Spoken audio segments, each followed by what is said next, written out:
Buenos días a todos. Es un placer volver a estar aquí en Somos Uruguay, que siempre nos recibe cálidamente para poder compartir con ustedes distintos aspectos vinculados a la economía. Este año habíamos estado en junio comentando los cambios al decreto reglamentario de la Ley de Promoción de Inversiones. Y como está de moda en estas épocas esas cosas de los bicampeonatos, nos parecía bueno hacer una bipresentación. Y por lo tanto, volvemos a hablar aquí, en este caso vinculado a un espectro más amplio de cuestiones vinculadas a los estímulos para el crecimiento. Así se llama la presentación, estímulos al crecimiento en el camino del desarrollo. Y por supuesto, no podemos comenzar a hablar de estímulos que propenden a mejorar el desarrollo sin definir qué entendemos justamente por desarrollo. Y aquí nosotros tenemos una acepción amplia, una concepción amplia de desarrollo, superando viejas concepciones que definían o equiparaban el desarrollo económico y social al crecimiento. Y por supuesto, el crecimiento es parte fundamental del desarrollo. Ahora bien, es condición necesaria, pero no suficiente. Y Uruguay ha avanzado en esa concepción amplia del desarrollo, porque Uruguay ha crecido económicamente, pero también ha logrado mayores niveles de equidad y cohesión social, a la vez que crecía económicamente, y también ha avanzado en más y mejor ejercicio de derechos, que es una condición también absolutamente necesaria para entender el desarrollo. Por lo tanto, crecimiento económico, equidad y cohesión social, más y mejor ejercicios de derechos, vinculado a un camino medioambientalmente sustentable, tiene que ver con esa concepción amplia del desarrollo.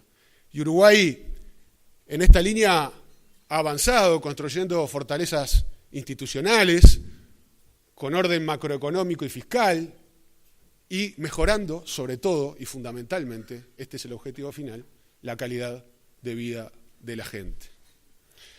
Ahora, con esta concepción amplia del desarrollo podríamos estar 4 o 5 días hablando, por lo cual nos vamos a centrar en uno de esos aspectos, el crecimiento, base fundamental, como decíamos, para poder generar mayores niveles de desarrollo.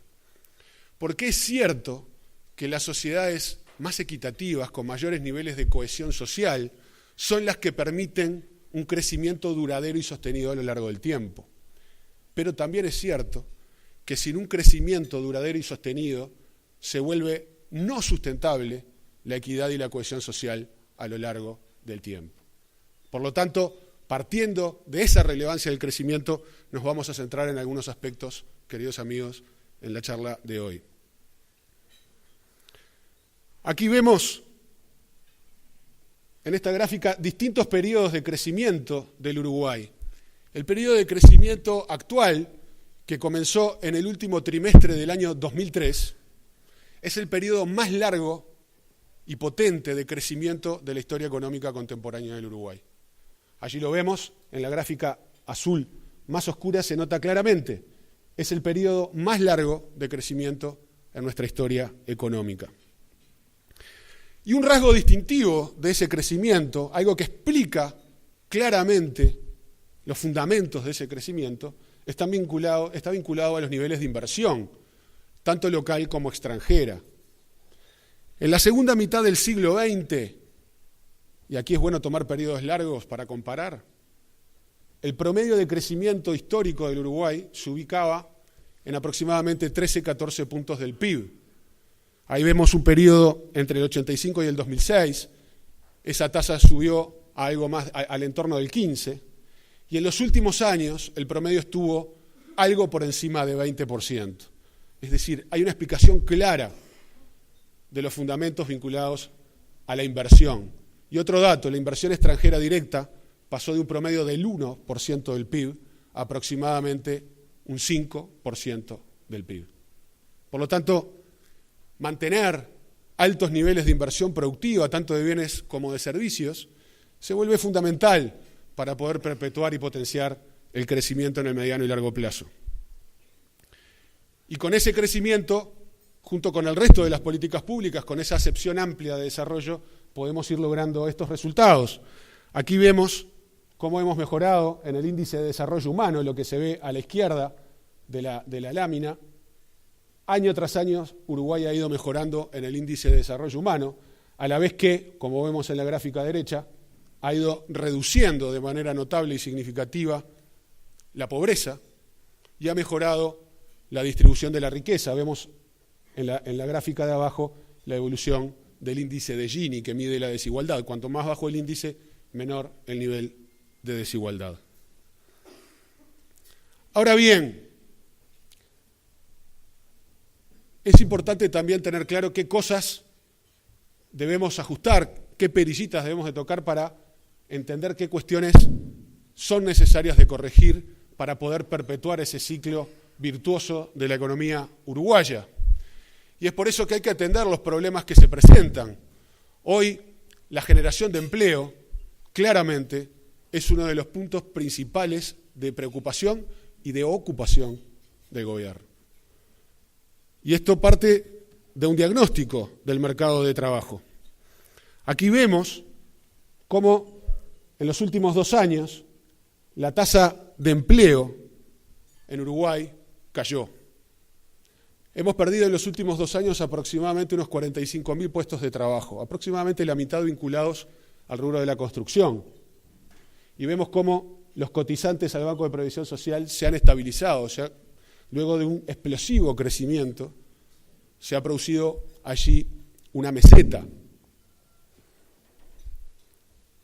Vemos cómo, como consecuencia de las láminas anteriores, ha aumentado la tasa de desempleo y hay una subida, un crecimiento de los beneficiarios del seguro por desempleo. Por lo tanto, los incentivos a la inversión productiva que generen empleo se vuelven uno de los desafíos macroeconómicos más relevantes que tiene la economía uruguaya, probablemente junto al desafío fiscal. Y los desafíos macro a veces requieren de respuestas micro, es decir, un conjunto de acciones a nivel micro que colaboren a resolver o a mitigar los problemas que vemos a nivel macro. Y es por eso que hemos, a lo largo del año pasado, pero fundamentalmente de este año, realizado una serie de iniciativas que tienden a colaborar con la generación de empleo, potenciar y atraer inversiones que redunden justamente en la creación de puestos de trabajo para los uruguayos. Una de las primeras iniciativas, como decíamos, lo vinimos a presentar aquí, fue el decreto reglamentario de la COMAP, decreto que justamente atiende en esta ocasión a ese principal problema, el del empleo. Recordemos, el primer decreto reglamentario fue del año 2007, principios del 2008, el segundo en el año 2012, cuando la tasa de desempleo era bastante menor y por lo tanto las necesidades, lo que se le requería a este decreto eran otras cuestiones que las que se le requieren hoy. Es por ello que en esta nueva versión ha aumentado la ponderación que se le da en los puntajes que se obtienen a la creación del empleo. Además se simplificó el ponderador vinculado a esto, se potencian, se aumentan los beneficios que se le dan a las nuevas empresas, donde se le puede dar hasta un 80% de exoneración vinculada al monto de la inversión, y también se dan estímulos específicos para pequeñas, medianas y microempresas, porque justamente este es el sector de actividad donde los niveles de inversión es más bajo en la economía uruguaya.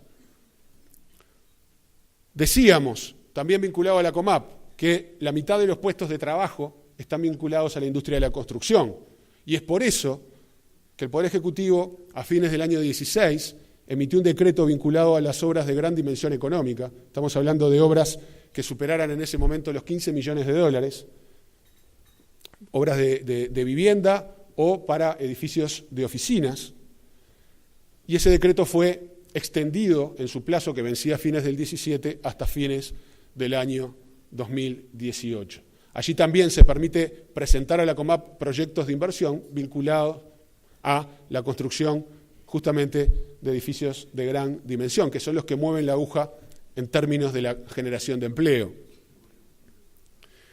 Y aquí podemos ver, 6 meses después de aquella vez que veníamos a presentar la herramienta, algunos primeros resultados que se han obtenido en esta materia. Y aquí vemos cómo la cantidad de proyectos presentados, junto con el monto de la inversión presentado en el periodo de enero a octubre de este año, ha aumentado significativamente si lo comparamos con el año anterior. Es más, en cantidad de proyectos, este es el año de mayor presentación de los últimos 4. Y junto con, como ven allí, el primero de los 4 años de la serie, en monto de inversión es uno de los mayores. Es decir, tanto por monto como cantidad de proyectos presentados, ha habido una mejora significativa vinculada directamente, obviamente, a las herramientas que hemos mencionado, al cambio del decreto reglamentario de la COMAP. 1.900 millones de dólares vinculados a aproximadamente 60 proyectos de gran dimensión económica se han presentado y muchos de ellos ya están en ejecución. Básicamente en la faja costera, estamos hablando de Maldonado, Canelones, Montevideo. Por lo tanto, aquí vemos algunos signos de reactivación vinculados directamente a los estímulos que hemos estado generando. Otros estímulos al sector productivo. Aquí podemos ver lo que tiene que ver con el sector agropecuario, una serie de iniciativas, en algunos casos atendiendo a problemas coyunturales, como ha sido la rebaja de la energía eléctrica, otra vinculada a algunos aspectos más estructurales, como tiene que ver con la baja de la contribución inmobiliaria rural, otros que pretenden solucionar aspectos vinculados a la obtención de créditos, aspecto fundamental, por ejemplo, para quienes cosechan, quienes cultivan soja. Habíamos visto este año una gran sequía, eso generó desfinanciamiento en el sector y por lo tanto para obtener créditos para poder plantar para la cosecha que viene era necesario poder acceder al crédito. Bueno, uno de los problemas que había, una de las restricciones en el acceso al crédito estaba vinculado a tener seguros climáticos y es por ello que elaboramos en conjunto con el sector empresarial, con las gremiales agropecuarias, un proyecto de ley para crear seguros agropecuarios y que estos pudieran ser incentivados fiscalmente. Ese proyecto se votó y está vigente. Otras iniciativas están vinculadas también a tratar de generar desahogos financieros. Y habíamos visto cómo el sector agropecuario tenía, por decirlo de alguna manera, en cartera, decenas de millones de dólares en certificados de crédito de DGI y los impuestos que generaban no alcanzaban para poder utilizar todos esos fondos, cuando por otro lado se trataba de buscar créditos para poder acceder a continuar con el ciclo productivo. Y es por eso que cambiamos también en conjunto con las gremiales agropecuarias el sentido de lo que para los cuales se podían utilizar esos certificados, y hoy con esos certificados no solo se puede pagar la DGI, se puede pagar el BPS, sino que también se pueden pagar obligaciones con otras empresas públicas, UTE, Antel y el Banco de la República. Es decir, se pueden amortizar los préstamos, pagar los intereses con certificados de crédito de la DGI. Esto es un desahogo financiero bien relevante. Y aquí, otra medida que se aplicaba en Uruguay, que tiene una resignación fiscal de decenas de millones de dólares y que, dadas las últimas 2 temporadas turísticas, entendíamos no tan relevante para la próxima, pero luego de los acontecimientos en Argentina, la devaluación en Argentina, entendíamos que era importante dotar de competitividad al sector turístico uruguayo y, por lo tanto, reimplantar los beneficios a los turistas no residentes. Debemos decir que esta medida la tomamos muy convencidos, pero también con una insistencia diaria, hora a hora, de la ministra Lilian Quechichán, que tenía mucha razón. Por lo tanto, aquí también hay un incentivo específico para poder dotar de competitividad a un sector fundamental de la economía uruguaya. Un aspecto más general, no para un sector en particular, pero que tiene que ver con generar estímulos justamente a uno de los principales problemas, la generación de empleo. Y es por ello que se generó una ley de empleo que genera estímulos específicos a la creación de nuevas fuentes de trabajo. Y es por eso que para aquellos nuevos puestos de trabajo, por los primeros 18 meses se estará subsidiando el 25% del salario que se le debe pagar a los trabajadores. Aquí hay un fondo de varios millones de dólares que pretende justamente subsidiar la generación de nuevo empleo por 18 meses para hacerlo viable en el mediano plazo. Y junto con ello se generaron modificaciones a la Ley de Empleo Juvenil, una gran herramienta, pero que veíamos que tenía o presentaba algunas restricciones para algunos sectores de actividad a la hora de contratar jóvenes en sus primeras experiencias laborales. Se hizo más flexible la herramienta para que también pueda ser utilizada de mejor manera. Por lo tanto, junto con los estímulos específicos se generaron estímulos generales a la creación de empleo. Uruguay es uno de los países de América Latina con menor propensión al riesgo. ¿Qué quiero decir con esto? Uruguay es uno de los países del continente donde la inversión en investigación y desarrollo, la generación de nuevas empresas, de startups, se ubicaba dentro de los lugares más bajos de América Latina. Y eso tiene que ver con factores culturales, pero también tiene que ver con el arco normativo, con los estímulos que se dan desde el sector público para que eso ocurra. Cuando los resultados son tan pobres, debemos de preguntarnos por qué los estímulos no van en la dirección correcta y qué estímulos son necesarios entonces para cambiar la tendencia. Y es por eso que hemos trabajado mucho a nivel del Poder Ejecutivo para generar herramientas que traten de cambiar esa tendencia. Y es por eso que en estas últimas semanas y en las semanas que vienen se estarán anunciando muchas de estas iniciativas que hemos trabajado fundamentalmente con el Ministerio de Industria y con el Sistema de Transformación Productiva y Competitividad. Y que creemos que en su conjunto pueden generar los cambios en la dirección correcta.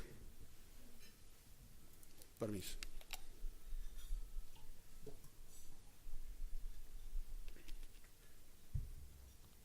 Esto es para generar un poco de expectativa.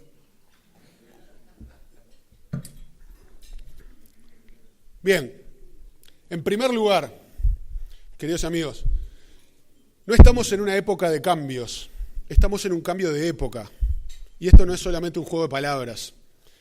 Estamos probablemente frente a la revolución industrial y tecnológica que por su intensidad y su velocidad y el alcance global es la más potente de la historia. Ahora bien, a diferencia de las otras revoluciones industriales, probablemente esta sea la primera en la cual ser un país pequeño, flexible y que pueda reaccionar por lo tanto de manera veloz, no es un problema, sino que puede ser una gran ventaja.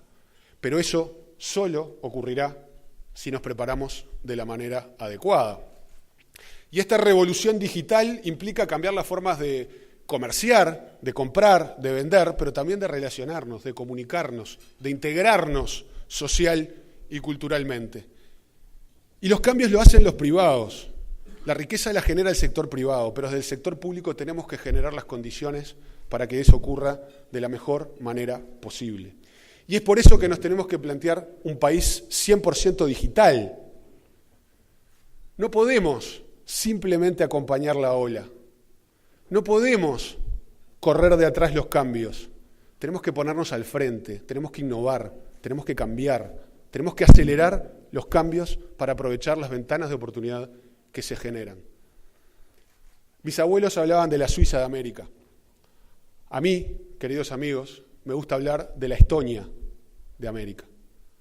Para todos ustedes seguramente lo conozcan, pero Estonia es uno de los países del mundo que ha liderado la revolución tecnológica y se ha puesto a la cabeza de estos cambios, generando oportunidades de trabajo increíbles para gente que antes no las tenía. Yo quiero eso para el Uruguay.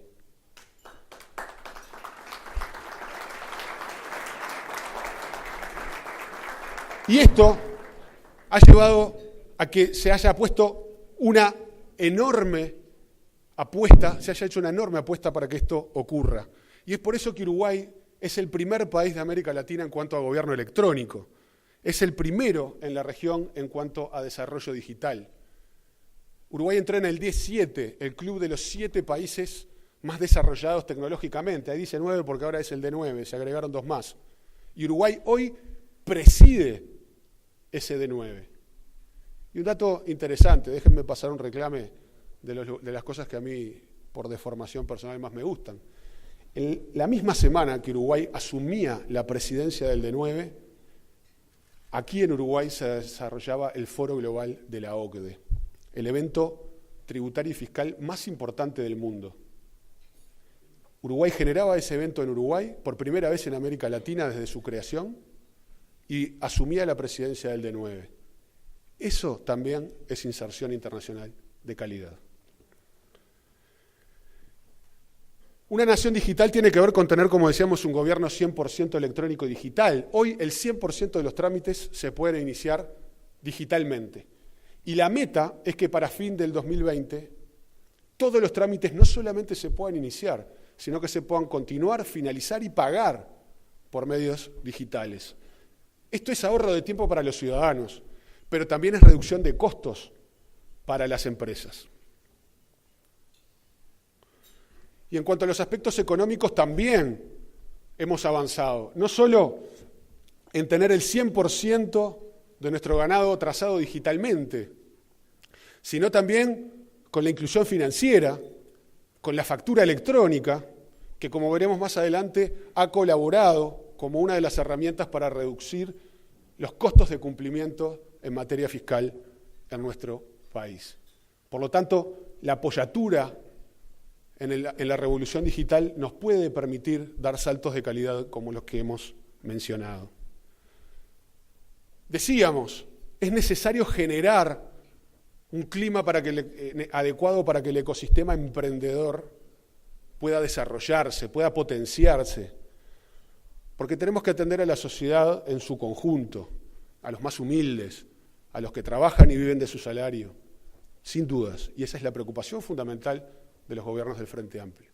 Pero también tenemos que preocuparnos y ocuparnos de los que arriesgan, de los que innovan, de los que invierten, de los que generan oportunidades de trabajo para los uruguayos. Y es por eso que quizás esta es una de las iniciativas que a mí me da más alegría de comunicar y que tiene que ver con una ley de emprendedurismo en Uruguay. ¿Por qué? Porque esta ley ha sido trabajada en conjunto por todo el sistema político. Y está actualmente a discusión del Parlamento en la Cámara de Diputados, en la Comisión de Ciencia y Tecnología, y seguramente en las próximas semanas sea aprobada por unanimidad. Esto es política de Estado. Y esas son de las cosas que precisa el Uruguay, porque además ha sido trabajada en conjunto con el sector privado. Y esta ley tiene diversos aspectos, entre ellos la generación de una nueva forma jurídica, societaria, como no ocurría desde la década del 30 del siglo pasado.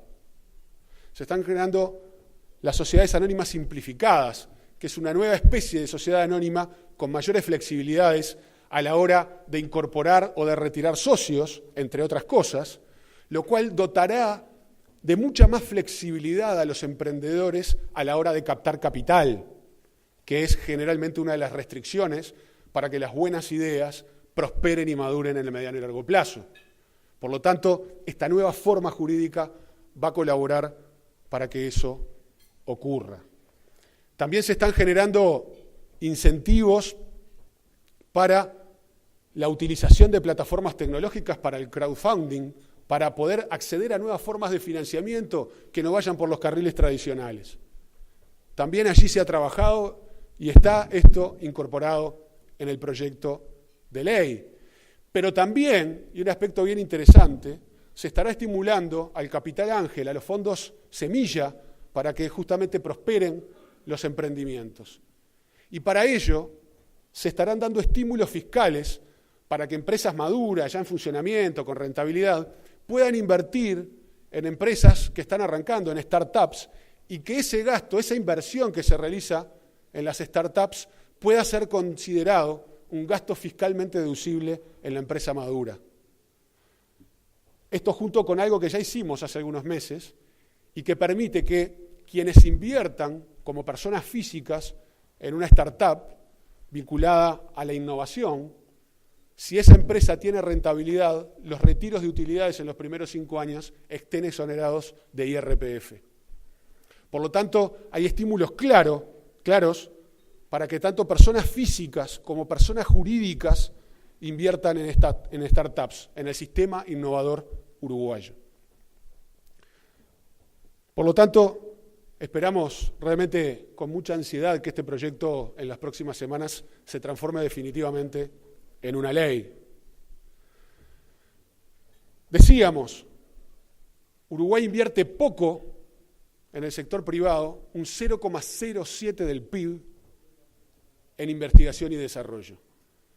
Y por lo tanto ahí la pregunta es ¿por qué? ¿Y qué estamos haciendo mal desde el sector público para que no se invierta en I+D en Uruguay? Y por lo tanto hemos generado un estímulo que entendemos es muy interesante. También se ha enviado en estos días el proyecto de ley al Parlamento para generar un subsidio directo a la inversión en investigación y desarrollo. Este también es una herramienta que va a colocar a Uruguay a la vanguardia de los estímulos a nivel global que se dan a la investigación y desarrollo. Este es uno de los proyectos que a Guillermo más le gusta. Aquí lo que se hace es declarar o determinar como elegibles una serie de inversiones en I+D y que la inversión que se realiza en un 35% sea devuelta en certificados de crédito. Y ese 35% puede subir a un 45% cuando el proyecto es realizado en conjunto con la ANI. Bueno, ahí hay un estímulo fuerte, potente, para superar las restricciones que tenemos hoy a la inversión en investigación y desarrollo. Seguimos con herramientas. La estamos terminando de amasar y seguramente en las próximas semanas la vamos a estar comunicando en conjunto con el Ministerio de Industria, con el Ministerio de Educación y Cultura, el ICAU, y es a una de las industrias creativas, a una de las industrias que tiene enorme potencialidad en Uruguay. A mí me gusta hablar del sector audiovisual como el sector del software de principios del siglo XXI. ¿Por qué digo esto? El sector del software no tenía un desarrollo relativo importante hace 2 o 3 décadas en Uruguay, se le dieron los estímulos correctos y hoy es uno de los sectores más pujantes de la economía uruguaya. Trabaja más gente en la industria del software que en la industria frigorífica. Uruguay hoy es el 3er país del mundo exportador de software per cápita. Vaya, si podemos, los uruguayos, emprender cosas de calidad. Y hoy el sector audiovisual requiere de las mismas herramientas, o por lo menos no de las mismas herramientas, pero sí de la misma orientación, de estímulos que lo hagan crecer. Y es por eso que se estará declarando al sector audiovisual como parte de un sector que debe ser atendido con un régimen promocional, bajo el paraguas de la Ley de Inversiones, y también se estarán creando fondos que por un lado colaboren a captar inversiones o producciones audiovisuales extranjeras, que son las que pueden mover la aguja, las que pueden tirar del carro para que el sector crezca de una manera más dinámica, pero también se estarán creando fondos para atender a las realizaciones meramente 100% nacionales. Por lo tanto, fondos para atraer inversiones del exterior, fondos para el sector local y poner al sector bajo el paraguas del régimen promocional. En todos estos aspectos estamos trabajando y vamos a estar realizando anuncios seguramente en pocos días, también trabajándolo en conjunto con el sector privado. Y otro de los aspectos que entendemos es necesario mejorar y avanzar, y esto está fundamentalmente vinculado al mundo de las micro, pequeñas y medianas empresas, que en primer lugar son más del 90% de las empresas del Uruguay, pero además son aquellas en las cuales los costos de cumplimiento son más pesados en comparación con las grandes empresas que pueden disponer de otro tipo de asesoramiento profesional. No le podemos pedir a un micro pequeño empresario que tenga la cabeza ocupada en el trámite ante la DGI, en el trámite aduanero o en ver cómo se tienen que hacer las cosas. Esos empresarios tienen que estar dedicados a producir, a vender, a exportar, a innovar. Y para eso precisa tener la cabeza un poco más despejada. Y desde lo público tenemos que hacer que eso sea posible. Hablábamos de una oportunidad a escala global para un país pequeño como Uruguay. Y el mercado es el mundo, no es Uruguay. Y es por eso que tenemos que ayudar a que las micro, pequeñas y medianas empresas exporten. Y es por eso que hemos diseñado herramientas, también en conjunto con el sector privado, para que eso sea posible. Voy a mencionar dos que entendemos se complementan muy bien. Hablamos de la necesidad de internacionalizar a las micro, pequeñas y medianas empresas. Y es por eso que Uruguay 21, junto con el resto del Poder Ejecutivo, ha elaborado un programa que va por su segunda edición y ahora ha sido mejorado, que es el ProExport+. Aquí lo que se dispone es de fondos para colaborar en la internacionalización de las empresas. Se pueden obtener fondos por hasta $30.000 para ejecutar programas de internacionalización que ya estén diseñados. Bueno, pero el problema es que el plan no está diseñado. Bueno, se pueden obtener hasta $10.000 para generar consultorías y asesoramiento profesional para diseñar ese plan que luego pretenderemos ejecutar. Ahora, podemos tener el mejor plan, el mejor diseño y los fondos para hacerlo. Ahora, si a una microempresa le ponemos todas las restricciones burocráticas que a una gran empresa puede solucionar de manera fácil, vamos a estar en un problema. Y es por eso que en conjunto con el sector privado, y yo quiero destacar especialmente el papel que la Asociación de Despachantes del Uruguay ha tenido en la elaboración de esta herramienta, hemos generado un instrumento que también está a consideración en estos días del Poder Legislativo para simplificar las exportaciones de micros y pequeñas empresas en el Uruguay. Hoy, una exportación de aproximadamente $2.000 tiene un costo de entre 150, 200 y poco de dólares. Es decir, aproximadamente un 10% del valor exportado. El proyecto de ley establece que se exonera de todos los tributos a la exportación, a estas exportaciones, hasta $2.000, y con un monto máximo de $200.000 al año.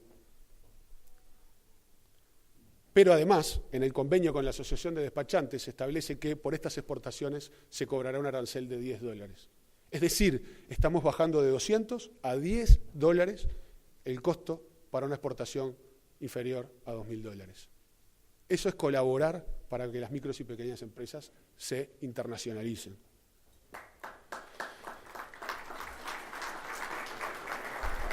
Gracias.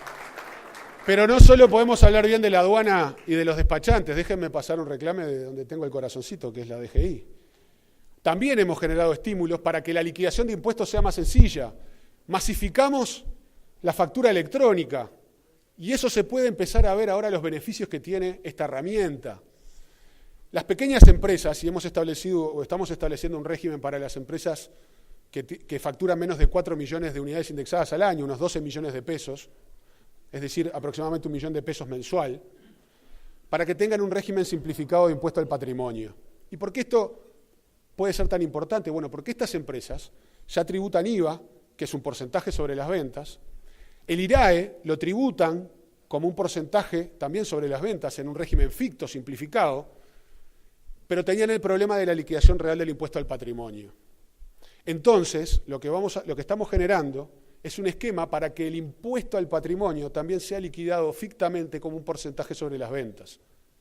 Entonces, si todos los impuestos se liquidan como un porcentaje sobre las ventas y la factura electrónica nos permite tener todas las ventas de las empresas, en algunos meses, y no digo en años, Serra, digo en meses, vamos a generar un esquema similar al del IRPF para que a los pequeños empresarios les llegue una declaración borradora a su email y donde le vamos a decir, usted facturó tanto, por lo tanto todos sus impuestos son X y no va a tener que hacer ninguna declaración de impuestos. Seguramente algún contador, algún colega se va a enojar, pero es lo que hay valor. Por lo tanto, ahí también estamos generando una simplificación para la vida del empresario. Y hablando de simplificar la vida del empresario, beneficios de la tecnología, de las nuevas formas de liquidar impuestos, de contar con más información para hacerle la vida más fácil al contribuyente. Estos no son datos del Estado uruguayo, estos son datos de la encuesta Paying Taxes, pagando impuestos, que a escala global realiza Pricewaterhouse. Y aquí vemos, para los países de Sudamérica, también vemos el promedio global, se ve cada vez más chica esta pantalla, el tiempo que se dedica para la liquidación de impuestos por año. Y vemos cómo Uruguay es el que tiene, en la gráfica izquierda, el porcentaje menor, el monto menor. Vemos la primera barra más arriba es el promedio en Sudamérica y la barra más abajo es el promedio a nivel global. Uruguay, en tiempo de horas, en horas dedicadas a la liquidación de impuestos, se encuentra por abajo, no solo del promedio sudamericano, sino por debajo del promedio global. Reitero, esto es una encuesta a nivel mundial que realiza Pricewaterhouse. ¿Por qué estamos en ese lugar? Porque hemos ido bajando el tiempo que se dedica a estas cosas. A la forma en que se liquidan los impuestos la hemos ido cambiando para que justamente sea más fácil. Esto no quiere decir pagar menos, quiere decir pagar más rápido. No se afilen.